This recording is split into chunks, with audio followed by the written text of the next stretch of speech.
Welcome to The Explainer. Today, we're looking way past the goals and the glory of the 1966 World Cup to uncover the secret blueprints behind the teams. We're diving deep into the official rosters to see exactly how nations uniquely built their squads. And let me tell you, the pure numbers reveal some vastly different philosophies on the world's biggest stage. So, think about it for a second. How exactly did different countries approach assembling their players? When you've got the entire footballing talent of a nation at your fingertips, who actually makes the cut and why? A manager's roster is basically a tactical declaration of how they intend to conquer the tournament. We're going to break this down into a few key areas: how the squads were built, the massive gambles some took with goalkeepers, the split between homegrown and international talent, the clash of veterans versus complete unknowns, and finally, the men calling the shots. All right, let's kick things off with building the squads, and we gotta start with the absolute baseline rule. 22. Every single participating nation was locked into a strict limit of exactly 22 players. That was your entire arsenal. When space is at that much of a premium, every single selection is absolutely crucial. Which brings us right into our second point, and honestly one of the most fascinating contrasts: the goalkeeper gamble. For the vast majority of the 16 teams competing, 13 of them to be exact, dedicating 3 of those precious 22 spots to goalkeepers was just the undisputed standard. It's the safe play, right? It ensures that if your starter goes down and then, heaven forbid, your backup gets injured, you still have a specialist ready to step between the posts. It was considered totally vital for safety and injury cover.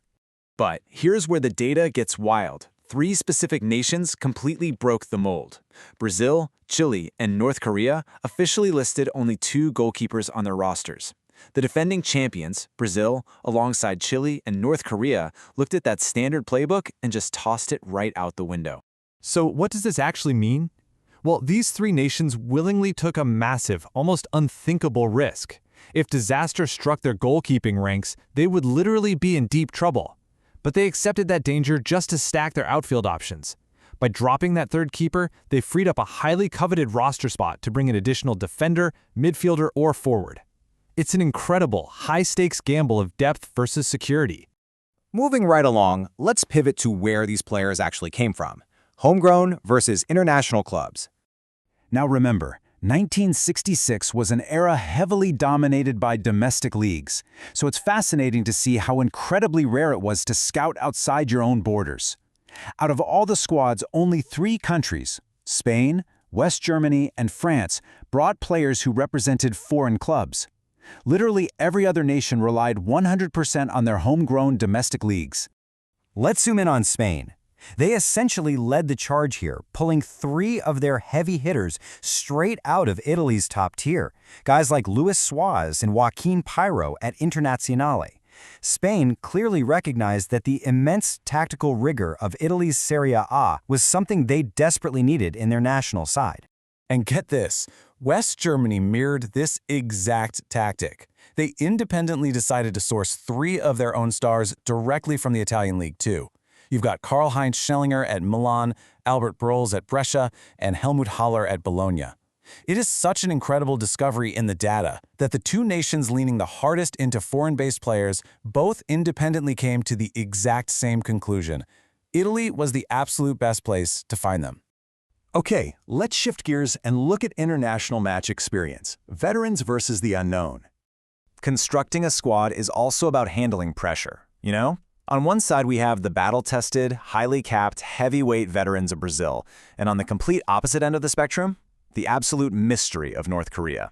It's the ultimate clash of the established elite versus the total unknown. I mean, just look at these staggering numbers for Brazil. They arrived with frankly legendary experience.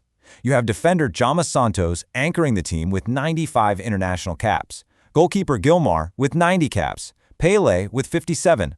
This was a squad built on the foundation of players who had seen it all, done it all, and won it all. They were a known, terrifyingly experienced entity. Now contrast that with North Korea. They brought an entire team comprised of players with 0 caps or completely undocumented international experience. 0. Imagine being an opposition manager staring at a completely blank scouting report. It was a brilliantly disruptive element of their squad construction. How do you even prepare to play against the team when there's absolutely no data on how they perform on the international stage? Finally, let's look over to the sidelines to see who is actually masterminding these diverse squads. Out of the 16 teams competing, 13 relied entirely on homegrown coaches. Nations like England with Alf Ramsey or West Germany with Helmut Schön trusted their own citizens to understand and harness the national identity.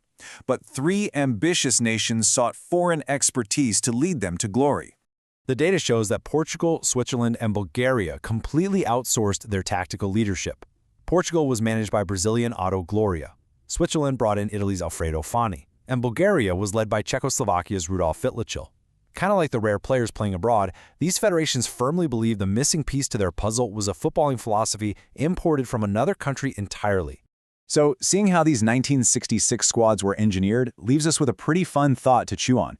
If you were holding the pen, writing down those 22 names today, what would your blueprint look like? Are you betting on the absolute safety of a 90-cap veteran, or are you rolling the dice to harness the wild unpredictability of the unknown?